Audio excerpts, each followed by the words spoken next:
म्हणजे मला प्रत्येक जण म्हणायचं सर की हा 100% नापास होणार.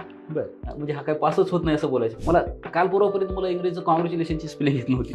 8 दिवस तर मजेत चर्चा होती. हा कसं पास झाला, हा कसं पास झाला. मला केमिस्ट्रीची स्पेलिंग ही शी पासून असते हे मला माहीत नव्हतं. मला ते किस्सा अजून पण आठवते. मी आपलं के पासून चालू केलं. आपण तर गावाकडे म्हणजे पहिलं आले हे दहावीत केलं. पहिलं आले. हां, इथं तर कायचे ना आपण तर लयच झिरो आहे. 11वी झाली, तसंच 12वी झाली आणि मला जे वाटत होतं ते तेच 12वीच्या रिझल्टला झालं. ते डोळे झाकून विश्वास ठेवायचे ना आमच्यावर. ते काय करायचे आईवडील? आता बघा म्हणजे परिस्थिती म्हणजे मला घरी काही जमीन नाही, काय नाही. एकदम परिस्थिती बिकट. आई दुसऱ्याच्या शेतामध्ये ते मजुरी करते आणि बाबा बँड पार्टीमध्ये काम करतात. बरं. म्हणजे ते काम मजुरी वगैरे करून ते मला शिकवायचे. मी बाहेर कंपनीमध्ये जॉब केले. गावामध्ये मी असं मोबाईल रिचार्जचं दुकान टाकलं होतं, किराणा दुकान टाकलं होतं, जनरल स्टोअर्स म्हणजे वेगवेगळं काहीतरी करून बघण्याचा प्रयत्न केला. पण मी माझ्या घरी क्लिअर सांगितलं होतं स्पष्ट, की म्हणलं नाही मी तर घरी येणार नाही म्हणलं आणि इथं असलं